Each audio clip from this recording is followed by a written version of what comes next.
This is a Film Stories original podcast. Love this podcast? Support this show through the Acast supporter feature. It's up to you how much you give, and there's no regular commitment. Just hit the link in the show description to support now. Explaining football to the friend who's just there for the nachos? Hard. Tailgating from home like a pro with snacks and drinks everyone will love? An easy win. And with Instacart helping deliver the snack time MVPs to your door, you're ready for the game in as fast as 30 minutes. So you never miss a play or lose your seat on the couch or have to go head-to-head for the last chicken wing. Shop Game Day Faves on Instacart and enjoy $0 delivery fees on your first 3 grocery orders. Offer valid for a limited time. Other fees and terms apply. My dad works in B2B marketing. He came by my school for career day and said he was a big ROAS man. Then he told everyone how much he loved calculating his return on ad spend. My friends still laugh at me to this day.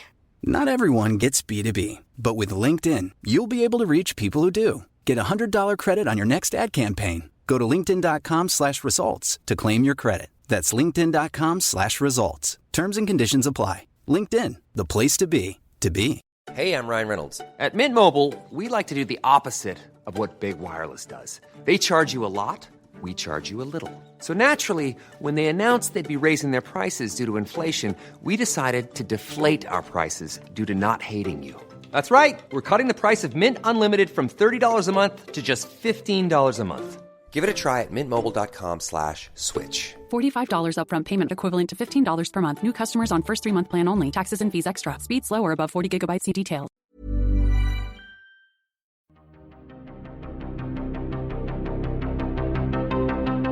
Welcome to Writers on Film, the only podcast dedicated to books on cinema.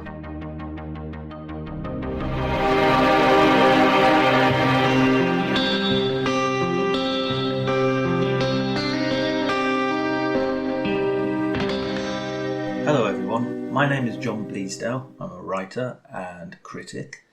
Today I'm going to be talking to Helen O'Hara, editor-at-large at Empire magazine and the author of several books. Her latest book, Women vs. Hollywood, The Fall and Rise of Women in Film, is a superb read, and we shall be discussing that. Please remember, if you enjoy the episode, to like, subscribe, and generally spread the word as far and as wide as you possibly can. You can follow me on Twitter at Dr. Jonty, DRJONTY. But before you do any of that, please enjoy the episode.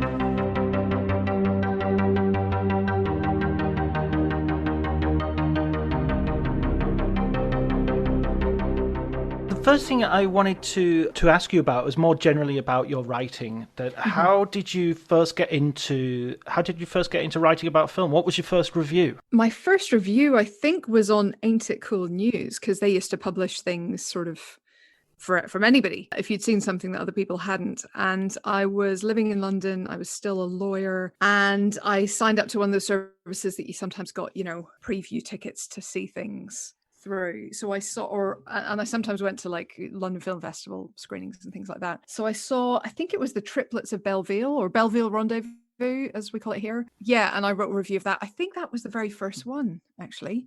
So it wasn't professional, it wasn't paid, it was just sort of, I saw it, I liked it, I thought I'd try writing about it, and I sent it into them, and they published it, as I remember. I haven't gone back and looked because I'm kind of terrified.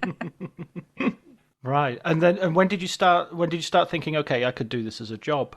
I don't know if I ever actually thought that. I went for the job, obviously. I went for an internship at Empire, and I was just sort of, I remember just trying to talk myself down the whole time, because I was like, look, you're not going to get this. Like, it's just it's not going to happen. You don't have any training, any experience. But I also thought, well, this is the time in my life to give it a go. So I sort of went for it anyway. But I never really thought I could, well, I don't know. I obviously thought I could do it. I remember being quite proud. I had to write a couple of sample news stories for the Empire website as part of that job application. And I remember thinking, all right, these are pretty much in the Empire style. Like, those feel like stories that I might have seen on Empire. So I was okay with those. But like, reviewing especially was kind of a hard thing to get into. And I was very grateful to the then reviews editor, Dan Jolin, I think it was, who actually, no, it wasn't Dan at the very beginning, but anyway, but Dan came in pretty soon afterwards and sort of, you know, talked me through those early reviews and gave me good feedback and helped me kind of polish up my my writing style.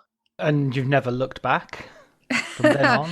Oh, I've looked back frequently, but no, I just keep trying to sort of polish up and keep reading other people's work and trying to be inspired by that and try to find new ways of talking about things and consider things in different ways and just try and get better all the time, I think. Yeah, I think reading other people's work is really key. That you really important. Yeah, really, really important.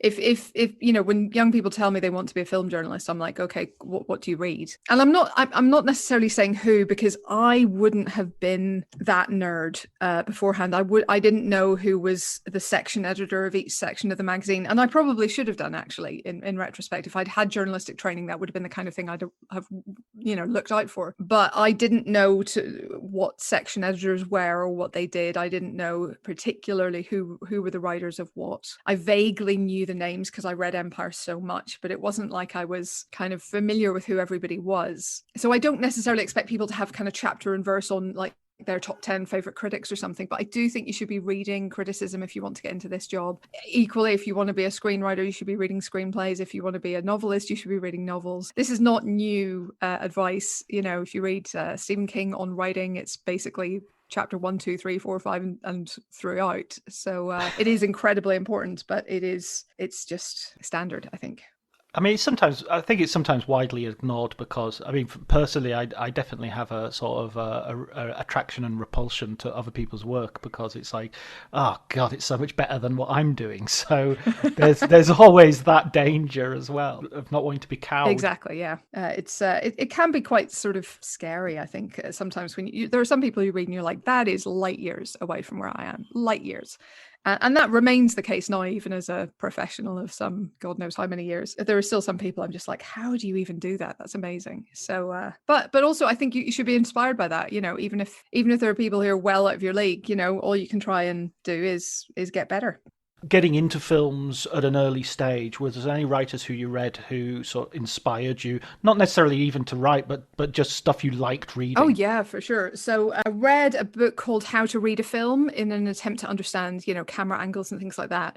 And I'll be honest, I don't usually write very much about those, and I kind of feel like maybe I should, so I'm trying to kind of reread that at the moment. I then read the Anthony Lane book, Nobody's Perfect, which is a collection of his reviews from the New Yorker, which is fantastic. Even when I disagree with him, he's one of those writers that I just really enjoy reading. So that was really, really good fun. And yeah, I read a lot of sort of things like William Goldman's books, you know, Adventures in the Screen Trade, and Bambi versus Godzilla by David Mamet, and Which Lie Did I Tell, also by William Goldman, and, you know, a bunch of those kind of classics very early on. And then, you know, it was just kind of reading, obviously, Empire and all my colleagues and all the other magazines that came into the office sometimes, and whatever I could really get my hands on just to try and see. And it is really kind of instructive sometimes to read the critics who you totally disagree with and just see where they're coming from. And often, you know, it's somebody like an Anthony Lane or Robbie Collin at the Telegraph or somebody like that. You know, I completely disagree with everything they're coming out with, but actually I find a lot of their reasoning compelling and I enjoy it, and it's well written and it's an entertaining read. So I think there's a value in criticism sometimes, even when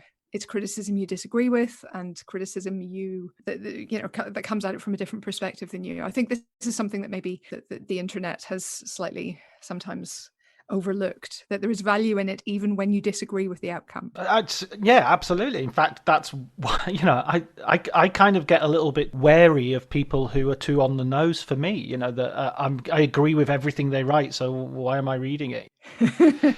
Yes, I know this. Yes, I like this. Yes, I'm aware. Yeah. Stop telling me all stuff I already know. Yeah, Robbie, I know from various festivals, and we disagree about almost everything, I think. But it's great to have dinner with him after a film and just, okay, come on, why was that good or bad? Because it's a good conversation. Yeah, exactly. And I think that it's the conversation that I kind of enjoy in film criticism, and, you know, just the getting into it. And of course, you know, there's different ways of having that conversation. There's the sort of, you know, more technical aspect of filmmaking and the more sort of nuts and bolts of movie making. There's the very geeky conversations that we have in the Empire Spoiler podcasts about, you know, oftentimes it's elements of plot, it's elements of character, it's elements of translation from the source material that we focus on more. But they're all interesting ways of discussing films, and I just thoroughly enjoy them all. And then, of course, context, like how does this film fit into the context of our world? What does it say about us that we as a society have decided this is a good or a bad or a silly or an important film? So I think all of that is part of criticism and is what makes it interesting in and of itself, even beyond the material that it's discussing. Yeah, absolutely, and the best critics always make you sort of walk away thinking beyond the film to the universe, if that's not too pretentious a thing to say. Well, what about stepping from going towards writing a book? What was the sort of the inciting incident in that journey?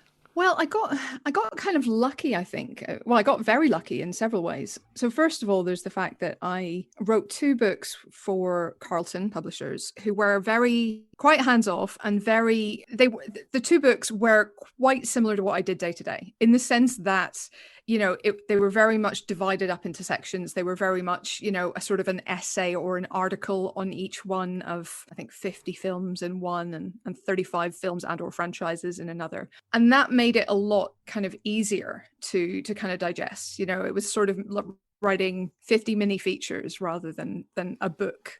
Right. Which made it slightly less terrifying than it might otherwise have been. Coming on to this new book for Little Brown, Women versus Hollywood, that was a very much a horse of a different color. And I tried to sort of tell myself that it was kind of the same thing, that I was just writing some features, but it really wasn't, because each chapter was around about the 10,000 word mark, which is, without giving any trade secrets away, considerably longer than most Empire features. That's right up there with how much I ended up writing about all the Harry Potter films on the last movie. It was a very, very different beast. And while it helped to sort of be going chapter by chapter, and the fact that they were quite different subjects for each chapter and different focuses for each chapter, so there was a sort of a coherent blob, if you like, to tackle each time.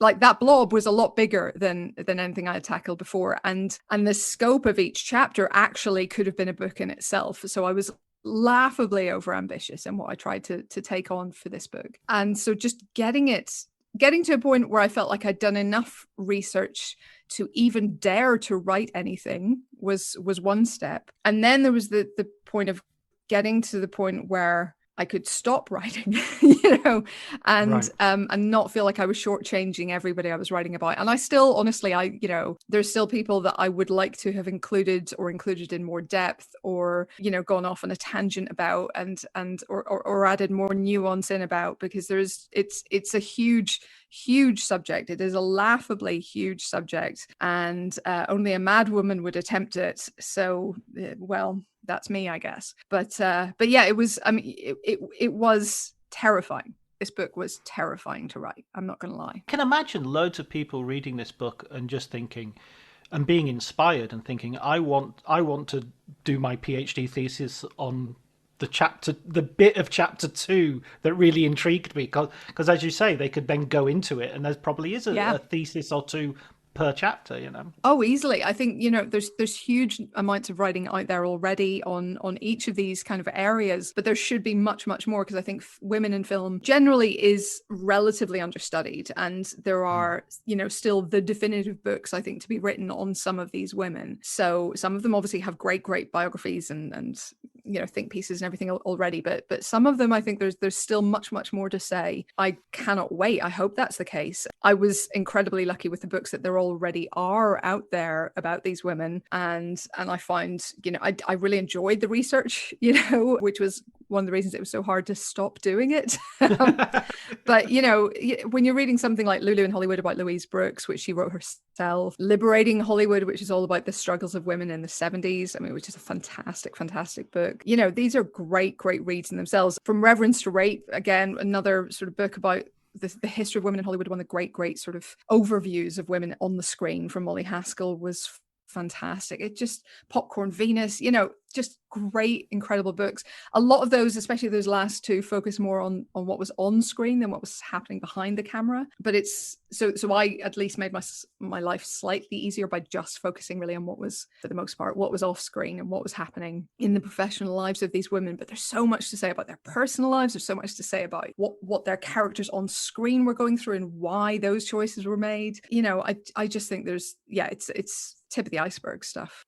What struck me when I was reading was, and this is perhaps because I like writing screenplays as well, so I'm always on the lookout. And Hollywood is really big on the sort of self-examination of films like Mank was the most recent example of.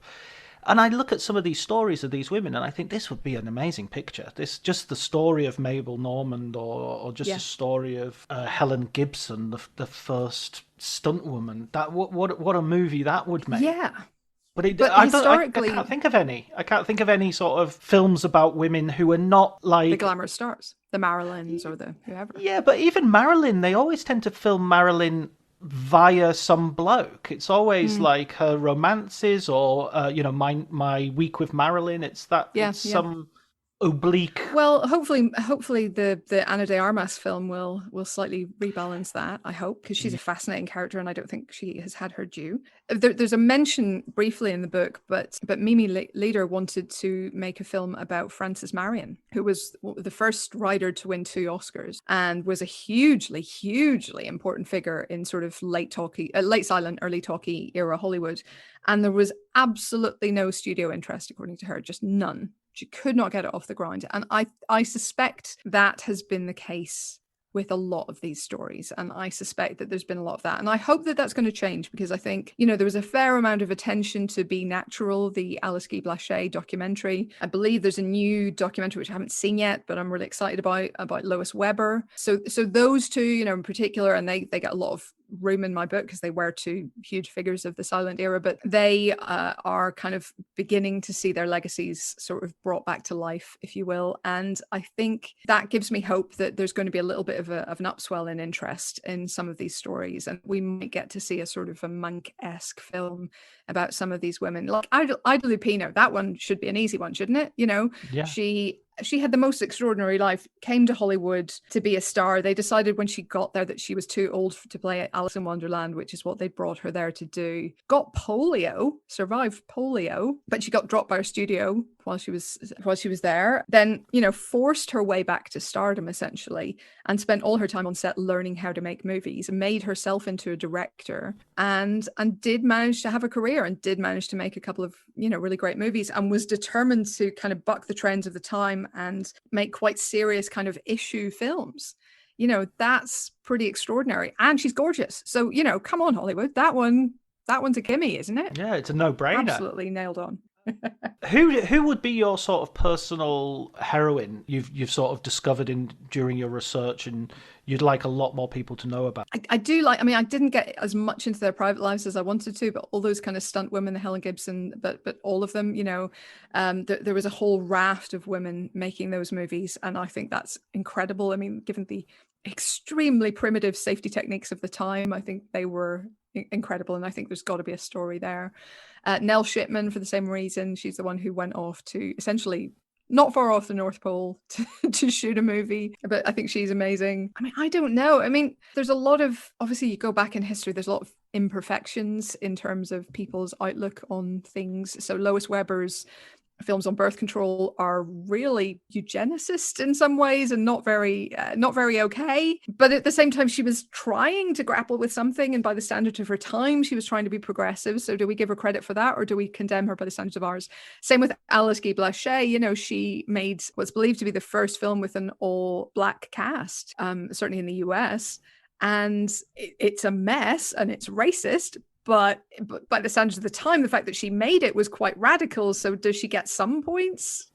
Maybe, but probably not that many, So I don't know if I have uncomplicated heroines, but there's definitely some intriguing figures, and at least as intriguing as the men, who we could kind of do with learning more about. One of the things that I took away from it, not the main thing, but one of the things I took away from the book was there is an injustice here to the women involved and to the women who wanted to have a career in Hollywood and were dissuaded by the circumstances and by the structures that were in place. But on top of that, there's also an injustice to like the spectators, because we've not got 20 Ida Lupino films or 50, comparative to a man who would be in working in that similar period. I mean, are there any of those careers that you think were stopped? Do you sense missing masterpieces there that if only there could have been a... Yeah, very much. Anita Luce is the one who comes to mind, the screenwriter. She wrote Gentlemen Fair Blondes, which is one of my all-time favorite musicals. I just adore it. I mean, without any hesitation, I love that film. And her career was kind of stymied, actually not so much by the studios, who actually valued her talent, but by the fact that her husband really resented it and kept sort of rather theatrically coming up with diseases basically every time she had a bit of success. So they had a very strange and strained relationship, and I kind of think that definitely held her back. So I would have loved to have seen what she could have done, with just more support, more time, more less sexist nonsense. So there is one, but this is absolutely a problem. All of those directors, Dorothy Arzner, Lois Weber, Ida Lupino, like they all gave up before their time. All the women of the 70s who'd never really got their foot in the door, when they did, they were so compromised and second guessed and questioned with everything they did. That goes up to the present day. There are women working nowadays who still have to wait years between films and who still find every decision they make questioned by the people above them and around them and even below them. So it's a real problem. We were actually discussing this today because we're doing the Empire podcast this afternoon. I mean, this is a spoiler as I say this to you. It will not be a spoiler by the time this goes out, but we're about to discuss which directors would be on your personal Mount Rushmore. And like, personally, they're all white men. Right. Because the female directors that I love, generally speaking, I love because of one or two of their films. And the other ones maybe I admire, or I like, but I don't love. And the directors with the highest hit rate of things that I absolutely adore, because they have made more films, are generally men. So, I'm very torn as I speak to you about, do I put one of the women in there anyway? Or do I be honest and say that my personal Mount Rushmore right now in 2021 is still pretty much white men? Yeah, I mean, I noticed that on Twitter the other day, people were posting like 4 pictures of great directors. Obviously, a whole bunch of them were just white guys. Yeah. And then I noticed there was a trend to start putting Celine Sharma in, and it was just like, is that the first person you could think? If this was 20 years ago, you would have been putting in Jane Campion. Yep. And it's, or 10 years ago, it would have been Catherine Bigelow. It just right. And look, I admire those directors. I do, and I love, like, if Catherine Bigelow was on my, and she's probably the one who came closest to my personal Mount Rushmore, and that's entirely on the basis of Point Break. I like The Hurt Locker a lot, but is it in my top 100 favorite films of all time? No. Are there like 7 Rob Reiner films in my top 100 films of all time? Yes, probably. And Spielberg and the Coens, and probably Billy Wilder. That's probably my 4 at the moment. I'm counting the Coens as one. That's okay, right? I think. Yeah. But like Chloe Zhao, in a few more years, if she goes on at the pace she's going, absolutely may well have a place on that hill. But right now, I admire her. I have loved The Rider. I have loved Nomadland. But that's kind of it.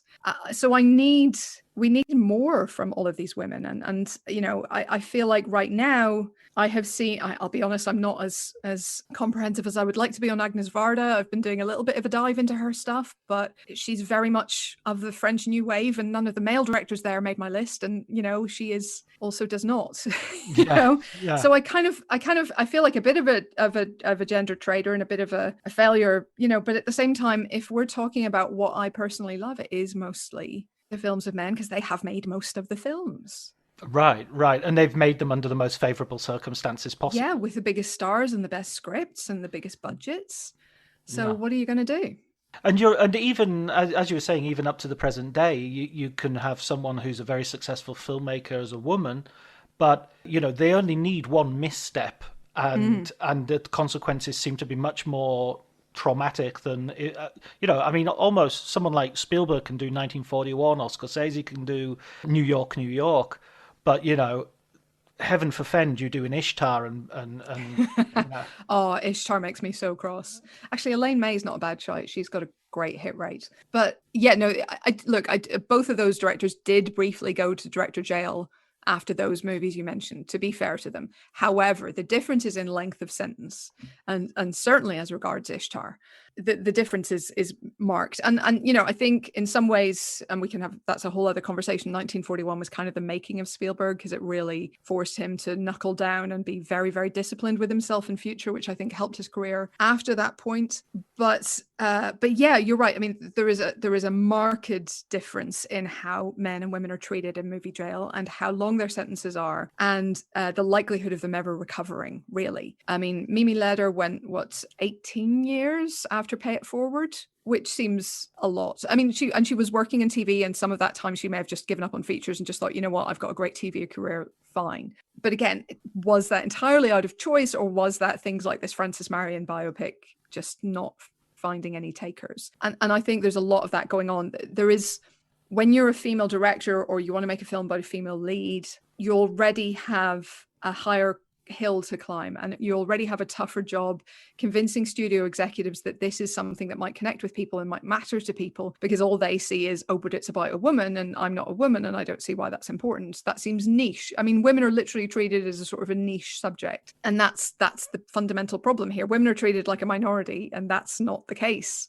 You get into these ridiculous situations where you've got studio bosses going, well, I don't think anybody would go see that because they wouldn't go see it, and again, this is something I talk a little bit about in the book, but I noticed for several years in a row, we'd keep getting these female-led hits that would be treated as sleeper hits. Like, oh my God, who thought this would be such a big hit? And it was stuff like Eat, Pray, Love, which was based on a phenomenally best-selling book. It was stuff like Mamma Mia, which was based on a phenomenally successful musical, and things like Twilight. And they were going, oh, who could have seen this coming? I'm like, I could have. I mean, I don't think I'm alone, but I'm not saying I'm special, but I could have seen that those would be hits. But each time it was kind of particularized and treated as this one-off, unreplicable events. And I think it's a similar sort of thing with directors as well. Each time one of them succeeds, they're treated as the exception. Each time a female director succeeds, it's an exception. She's a one-off, instead of, and whereas if a man fails, he's treated as just, well, that happens sometimes to people, doesn't it? No big deal. Brush yourself off, try again. Whereas if a woman fails, it's like all women are bad. And it is a genuine disconnect. It's a genuine problem, and Hollywood is only really just now beginning to grapple with it to any significant degree. I mean, it is true that it seems like Hollywood is trailing behind a complete change in trends in terms of the audience. I mean, I noticed this. I teach, and I notice this in my classes, that 20, 30 years ago, if you say, oh, who's into science fiction or who's into this type of movie, it would have been split very much in favor of the boys. But nowadays, the vast majority of geeks, let's say, are women, and it's because they've been brought up on Harry Potter, Twilight, and Hunger Games. Yeah. So you've got a large part of the audience for superhero movies and what have you who are no longer this exclusive boys club. But I mean, it's a bit chicken and egg, isn't it? Because, were those boys, dominating fandoms because the fandoms were only talking to them? I've always loved sci-fi and fantasy. That's always been kind of my home genres, right, if you will. And that's because I grew up in a house where my dad had, first of all, bookshelves full of them. absolutely full of them.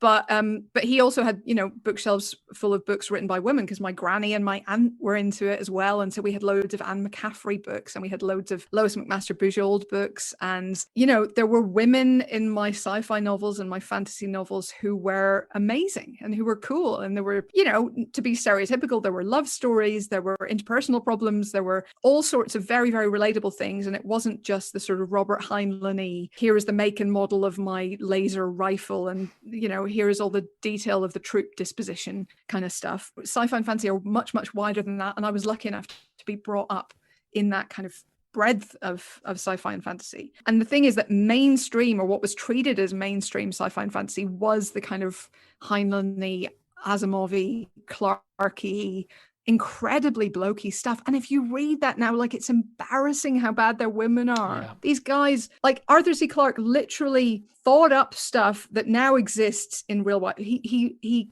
was able to envision technology that now exists and did not exist in his time, because he was that far ahead of the curve in the science. And his women are still unbelievably shit because he couldn't conceive of women being equal to men. And it makes his books embarrassing. And that's kind of how films are going to be looking back. Right.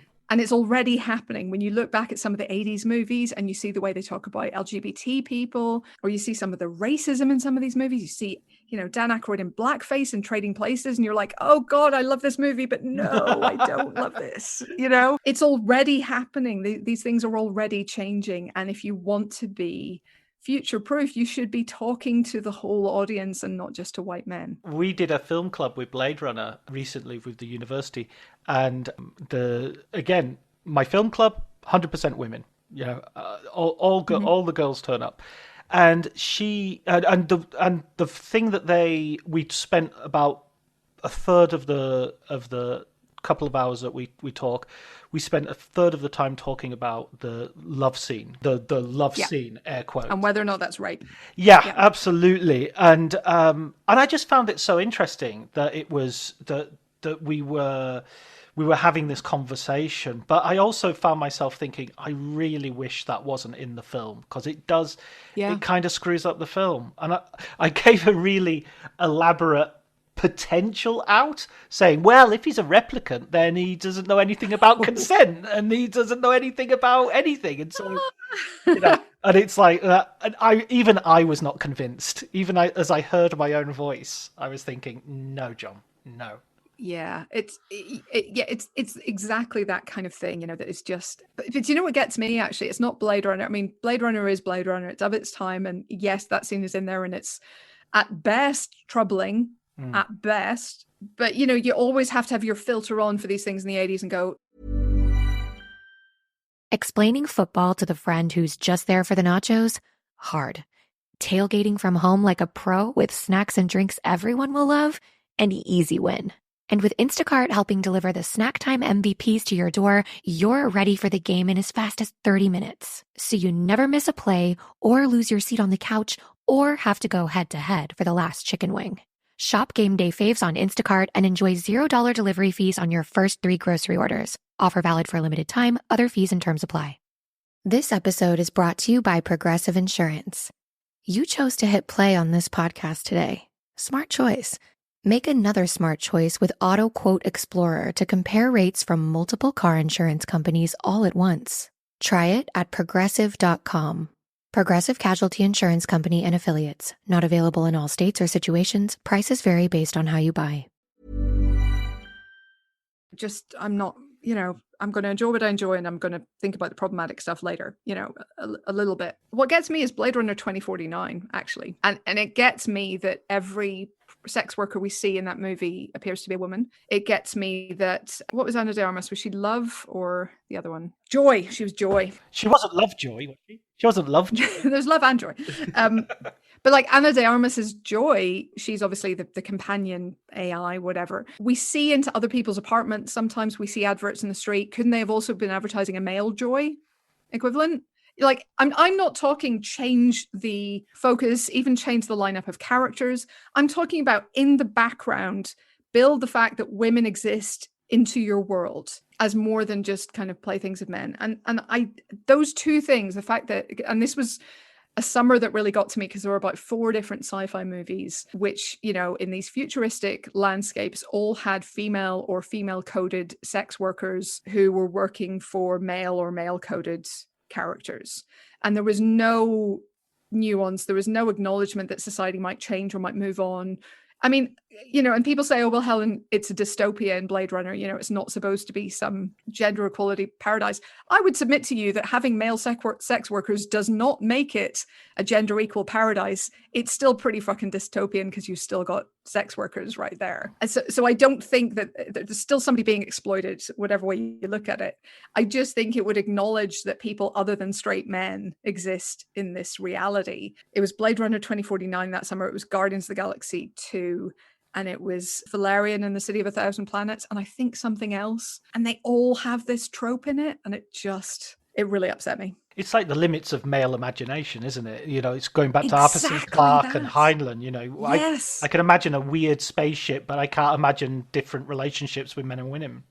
And if you're going to call yourself a visionary director, which they did for Blade Runner 2049, then have a vision and consider half of humanity in that vision. In fact, you know what? Go ahead and consider all of humanity, and, you know, think about different cultures and think about different races and think about different religions and everything as well, because a lot of that is obviously also missing. I'm not saying women are the only or the most put upon in these scenarios, but they are also disincluded here. And it would be nice if filmmakers, especially those who are trying to see into the future, would acknowledge that.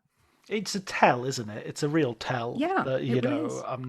I just can't. That's one thing I can't get over. I can get, you know, I can see flying cars and stuff, but I can't see anything else in terms of relationships. Yeah. I mean, this leads us on to the context of the book being published at a moment in which sort of Me Too and the discussion about exploitation. And now we're recording this just after the Noel Clarke sort of allegations have come out as well.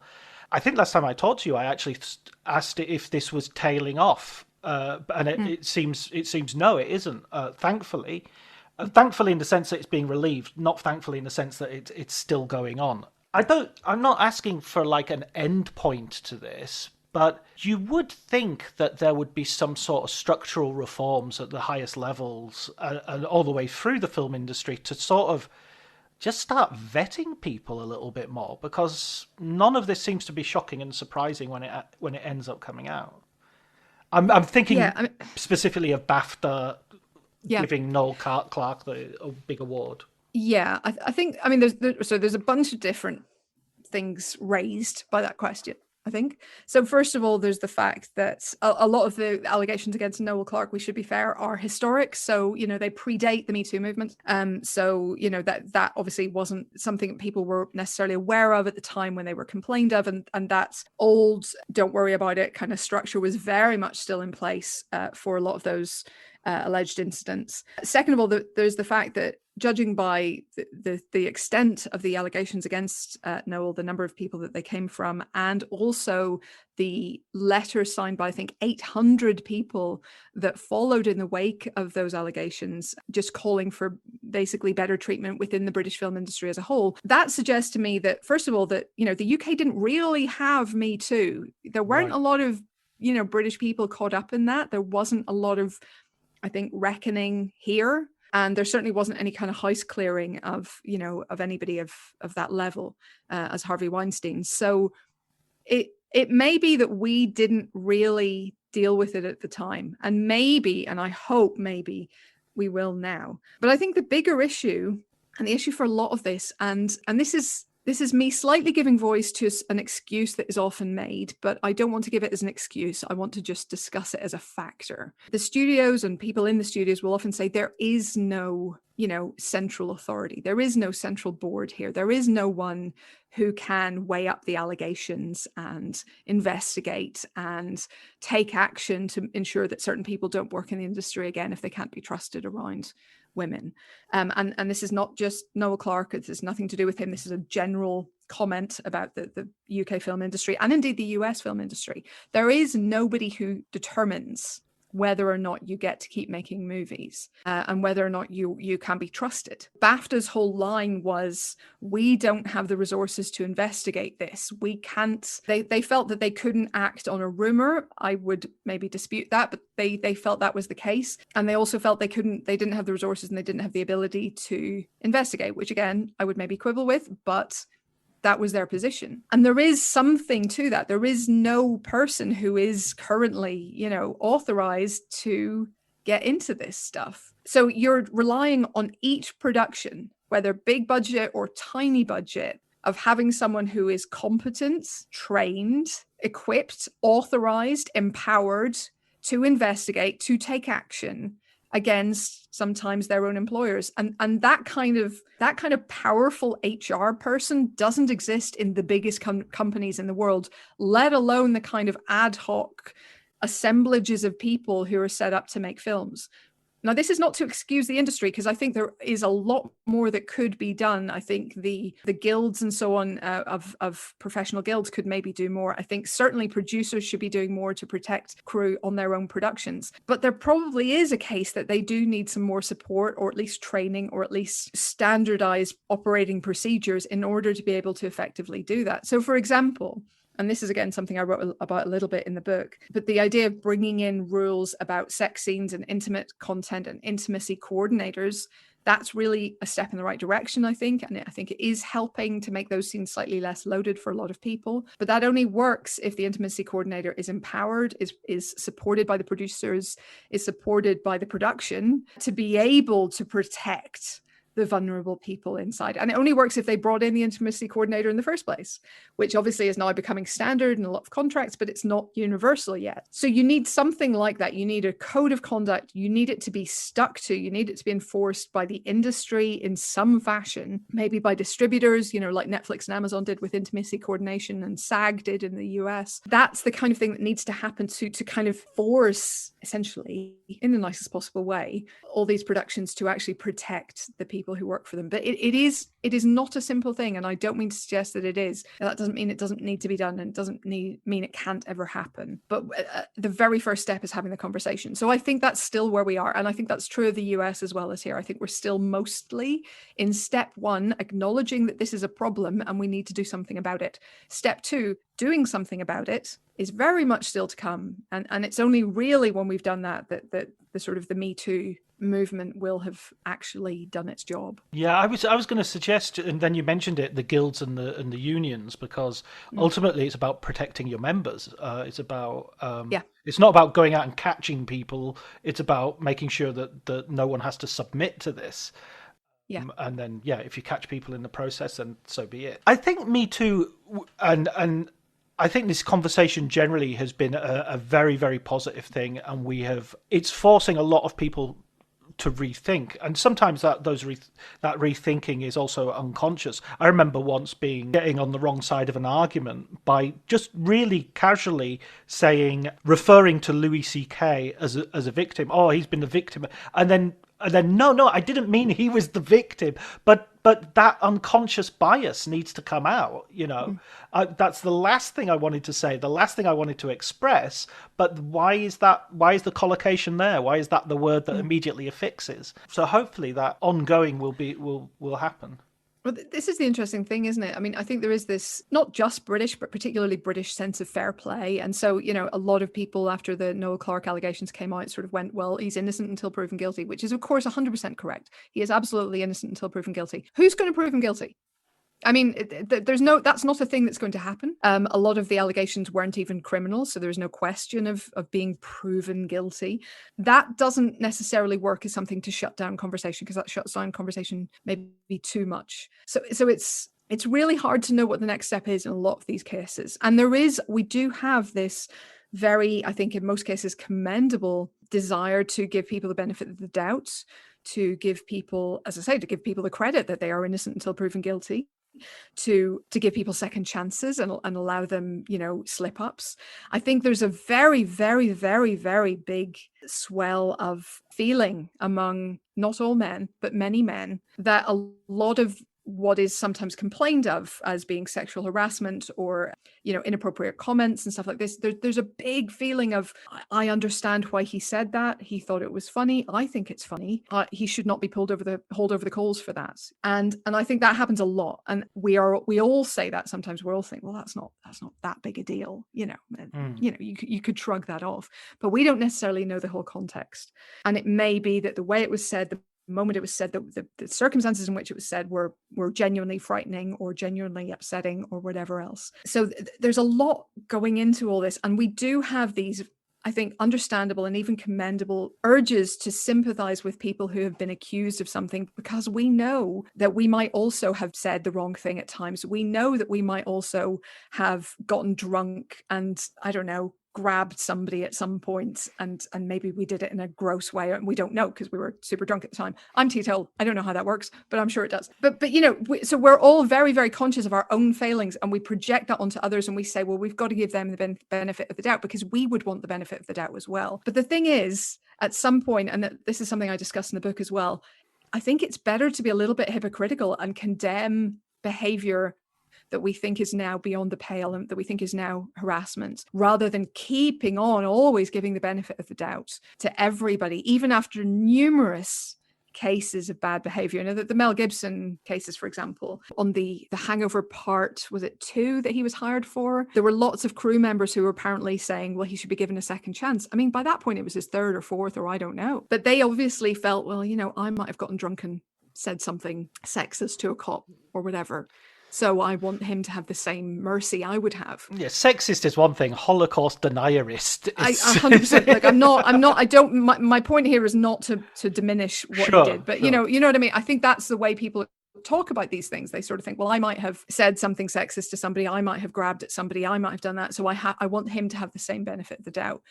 But at the same time, like, we have to stop doing that, because we keep giving these people the benefit of the doubt and they keep preying on people. And we're doing this thing where we keep empathizing with the accused, but we're not empathizing enough with the victims. And we need to do a little bit more of that before we can fairly empathize with the accused as much as we currently do. Because I think that's what's been missing. There's been this tendency over the years, and really up until Me Too, and I think this was the big kind of psychological change of Me Too, was that the casting couch and this idea that as standard almost powerful men would prey on young beautiful women was laughed off, and that was taken as just a fact of life. Powerful men prey on young women, they ask them out, young women probably want to go out with them because young women probably want their money, and this was just what people thought. And I think that's been the shift of Me Too. People have been forced to interrogate those assumptions and forced to think, actually, what if that's not the case? And that's what kind of gives me hope for the future, because I think that's where things are beginning to change a little bit, and we're beginning to see that no, that's not what's happening here. I mean, it goes back to the what we were saying about Blade Runner as well. It seems to be a lack of imagination. It's like we've got one way of thinking about how power should express itself. Look at Scott Rudin recently. You throw things around, you shout, you scream, and then Whiplash style. It's left ambiguous. Were you a monster, or did you teach me an important life lesson? Why is that the only way to have a portrait of a powerful person? Yeah. Or it can be, if it's a woman who's a powerful person, then it has to be a Meryl Streep The Devil Wears Prada. And it just seems so limited to see power in that way. Yeah. And destructive. I think that's 100% true. Yeah. Very, very destructive. And I think this is the problem. And it's something that I think women who came up through this system have kind of grappled with. Like one of the books I read before writing this was about Sherry Lansing, who was one of the first big, female studio heads. And she came up through the system and was often assumed to have been sleeping with her boss, and she had to make her way despite that. Her contemporary Dawn Steele was incredibly tough talking, hard drinking, hard swearing. If there was room for one woman in the room, she was going to be it, and she was going to be one of the lads, and that was her path to the top. And both of them really had to, I think, grapple with the way that they were perceived and the way that they were able to be the one woman who succeeded, because there was not room for more than one at the time. And it was very, very, very, very limited numbers of women who were allowed to succeed. And yes, that's because we have this male version of what power looks like, what success looks like, what ambition looks like, what competence looks like, actually. If you think about the way that directors are spoken about and treated, there are certain directors, and I don't need to name them because you know exactly who they are, but like Oscar nominees in recent years who were notorious for having on-set tantrums and going crazy at people. And yet they keep getting stars to work with them, and they keep getting, you know, Oscar attention and people to fund their films and everything else. And then there'll be female directors who will just have a moment one day and need some time out, or need to cry, or need to just take a second to think about things. And suddenly there are dits and they can't make up their mind, and they can't be trusted, and they're too emotional. What's okay and what isn't? And I think we do have this massive double standard in how men and women are allowed to act and still be treated as powerful, or as competent even, or as emotional. How we're allowed to be emotional is very, very male coded. And I did have to say, I heart the way you referred to a director but didn't say his name, you know. I imagine no idea who you mean.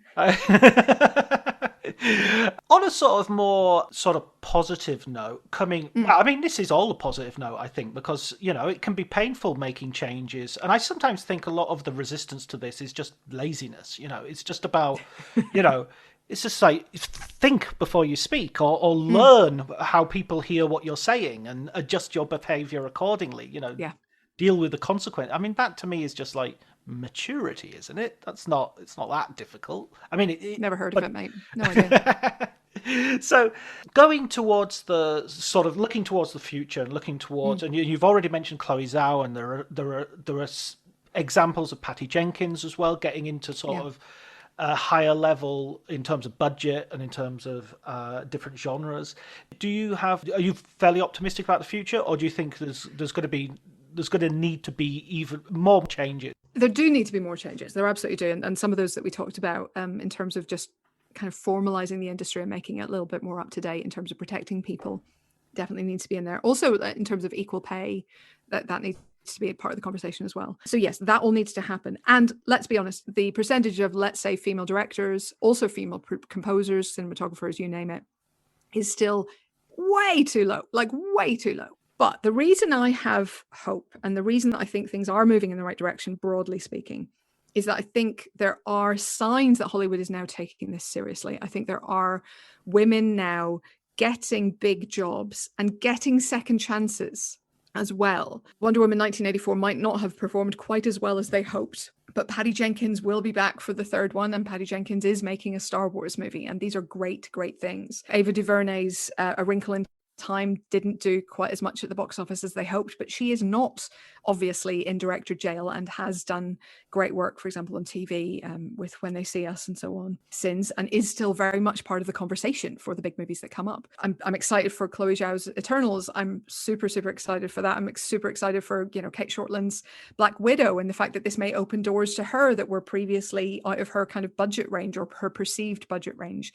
I think the fact that these women are getting these big opportunities is really significant. Now, yes, these are a tiny minority of female directors, and yes, they are not necessarily the most outspoken, the ones who have been complaining about this the most. You know, somebody like Lexi Alexander, who has really put herself on the line to argue for better treatment of female directors, is still not obviously gaining any benefit from having done that. So there's still a long way to go. But the fact that these women are getting these opportunities, the fact that there are many of them, and it's not just one a year anymore, that matters. And it means that we might get to a point where they have built up the kind of CVs that men have always been allowed to build, and they build up enough power and enough of their own money that they can go off and they can make their small personal projects and win Oscars and so on, and we can begin to change that Oscar picture a little bit further as well. These things are beginning to happen, and they're happening too slowly, and they're happening at far too limited a level.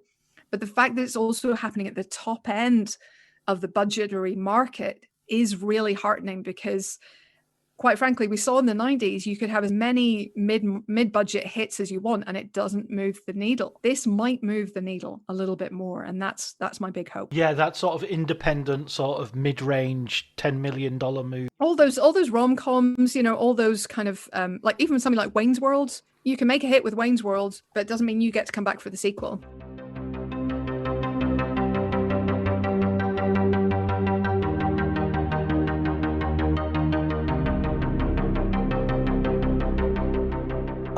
sorry. No, No worries. I'm definitely not going to edit this out. I'm going to keep this in because this is called thinking of a question and then Dude, I do this all the time in immediately interviews, all the forgetting it. time. No, I don't want to ask that question. That's a stupid question.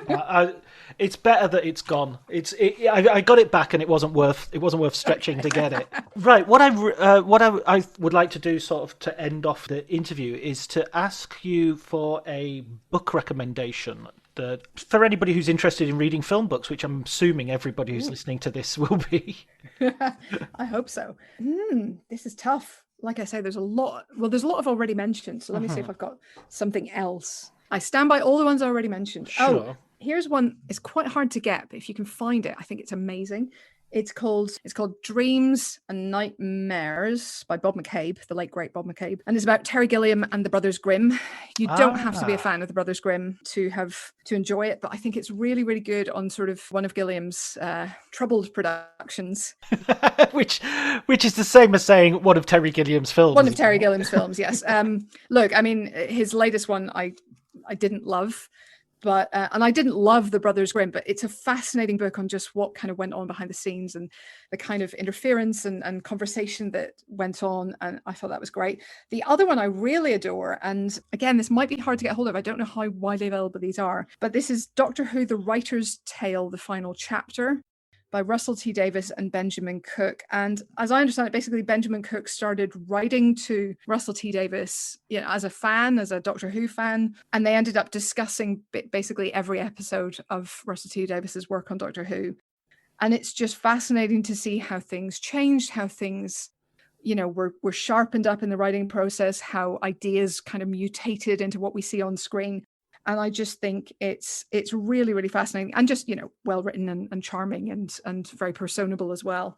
So, those are two of my favorites, apart from all the ones that I have already mentioned. Yeah, you mentioned some of my favorite books earlier as well. I went through a real... Well, I mean, I used to read film books because where I was living, we couldn't really get to the cinema that often. So I would often... especially those big like encyclopedia of science fiction or encyclopedia of cult movies, and you would just be like, I can't imagine what this even looks like. How could anyone and then the legend would build about the movie and I'd watch it and often sometimes a letdown, right? often or sometimes a letdown, but like in the case of Texas Chainsaw Massacre, it was like way beyond what I had imagined. I was like, this is hot. This is so horrible. Yeah. That's a film. Even today, I watch it and I have to stand up and walk around. I can't, watch it all the way through. Much. Yeah. I think I've managed to sit through that once, but that's it. And I'm okay with never going back, quite frankly. I revisited it really recently, and I kind of forced myself to watch it because it's a real... I first watched it when I was like 11 or 12 and much too young. And a friend of mine, his parents were coming home for lunch, so we were watching it in the morning on his video, and then he said, "Oh God, it's 11:30. You better go. Mum and Dad will be home soon." And so I had to leave it without seeing the ending. No. And so I was like, "Oh no, I should have seen the ending when they killed the monster because that way, Some kind of catharsis, right?" Exactly. But of course, when I did watch it, they don't kill the monster. No. It's still open ended. So it was a great... Yeah, that's one of my favourite films in a weird way, just because it's so visceral, It still has that effect. Listen, Helen, that was absolutely brilliant. Thank you so pleasure. much. Thank you. I was sort of hesitant about asking you because I saw her on Twitter as well. You do so many podcasts. I was thinking, oh, you're going to be so sick to the back I have been teeth. on. Yeah, it's more. It's not that I quite enjoy doing the podcast. It's more when I tweet about them, I'm conscious that people must be like, oh my God, she's on another fucking podcast. Are you kidding me? Because it does feel like it's been about every week since February, probably. It's been close to that. How's the book done? I don't know, really. I think it seems to have done quite well. The publisher seems quite pleased, but I don't know what counts as even good or bad these days. But the book of the week thing on Radio 4, I think, was really encouraging. So I think that gave it a bit of a bump. But it's one of those things where yes, it was Book of the Week and that was great, but it wasn't, the shops weren't open at the time. So it wasn't like somebody heard it on Radio 4 in the morning and then was able to just toddle off and happen to pick up a copy in the afternoon. So I don't know if that means that it didn't get as much of a bump as it, would normally do. I think you'd be surprised. I think they'd all buy it on Amazon or maybe, yeah. Else. I've got an agent and he tells me the book trade has actually been good. boosted. Okay, well that would be nice. But yeah, no, my editor was quite happy with me, so I think it's a good sign, right? Although I did suggest her recently, I sort of went, I think I've got an idea for a second one, and she just has not picked up on that at all. So I'm like, that's a bit, but that's not right. That you need to send another email straight away saying, "Come on, what is your idea?" If you Well, this is very, very, very early days. I haven't figured out how to write it, but I thought it'd be interesting to talk about who the bad guys are in Hollywood. So in different eras, like what the different bad guys have kind of been or represented. So, communists or communism, unionism probably as well, gangsters and aliens, and just what do the bad guys say about us, essentially? Because the reason I thought of this is because recently I have been incredibly annoyed at the trend that Hollywood has to make environmentalists or environmentalism the reason that bad guys do what they do. Thanos actually is quite a good example, but like he's doing it because he wants to save the world, but he's killing off half of humanity to do it. Hobbs and Shaw, I think, had the same motivation. Venom had the same freaking motivation. I mean, what? Not Venom personally, but Riz Ahmed character in Venom. So it's like it's really common now to have the bad guy wants to save the world by in some way getting rid of, enslaving, or wiping out half of humanity. And I'm not here for it, and I don't think it's okay. And so that kind of got me thinking about this issue. But, you go back and you have all the terrorists of the early noughties and you have the commies of the 80s and so on. So I just Eastern European gangster from Kazakhstan. And who all the terrorists are through the years, because obviously there's quite a lot to say about some of the Northern Irish terrorists as well. So I just think, but it's figuring out how to do it. Do you go era by era? Do you go kind of subject by subject? And then do you count so I would argue that women tend to be bad guys because they're women sometimes, but there's now beginning to be a trend of toxic men being bad guys because they're toxic, because of toxic masculinity. So that would probably go in one chapter. But do you put in the sort of gay and trans panic in that same chapter? Probably. So gender and sex being kind of one chapter. Big business, when is it a bad guy? When is it not? Weirdly, I think it's often a bad guy in kids' movies of the 80s. But it's rarely a bad guy like in movies now, which is bizarre, really bizarre. I always had the feeling that Hollywood tended to identify the people that it wanted to sort of take power away from, and it would invert the power pyramid, So the obvious example is like the American Indian, the native indigenous people. They become the huge threat, which kind of helps us to get rid of them. And then the femme fatale becomes a threat in the post-war period, because the men are coming back from war and suddenly women have got have had jobs and they're like, what the fuck? My job. And they've got a lot. They've got a life, they've got a bigger life. Or even like the late 80s, early 90s sort of erotic thriller. The men kill their wives much more than Glenn Close. Yep. And that sort of Sharon Stone with an ice pick. Exactly. So that's kind of what I want to get into. So I think it could be, good. And the nice thing about this would be, I'd still have to read some books, of course, but mostly I'd have to watch movies. Hey, and that's what we're here for. Exactly. Thank you so much for your time, Helen. Pleasure as always. Thank you.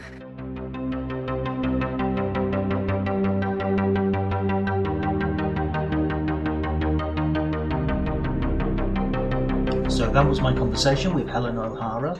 Her book, Women vs. Hollywood, The Fall and Rise of Women in Film, is available everywhere and comes highly recommended. Thanks very much to Elliot Atkins for the music, Ali Harwood for the artwork. Please like and subscribe and do all the things that you have to do to make this as big as possible. But until next week, that's all for us at the Writers on Film podcast. Take care.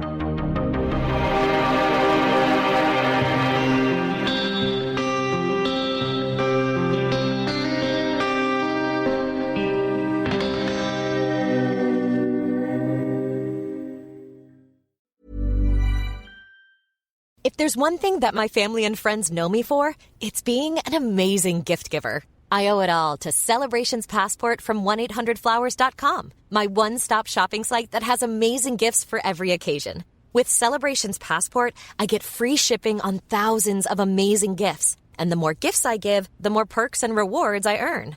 To learn more and take your gift giving to the next level, visit 1-800-Flowers.com/ACAST. That's 1-800-Flowers.com/ACAST. This episode is brought to you by Progressive Insurance. Do you ever find yourself playing the budgeting game? Well, with the Name Your Price tool from Progressive, you can find options that fit your budget and potentially lower your bills. Try it at progressive.com. Progressive Casualty Insurance Company and Affiliates. Price and coverage match limited by state law. Not available in all states. My dad works in B2B marketing. He came by my school for career day and said he was a big ROAS man. Then he told everyone how much he loved calculating his return on ad spend. My friends still laugh at me to this day. Not everyone gets B2B, but with LinkedIn, you'll be able to reach people who do. Get a $100 credit on your next ad campaign. Go to linkedin.com/results to claim your credit. That's linkedin.com/results. Terms and conditions apply. LinkedIn, the place to be, to be.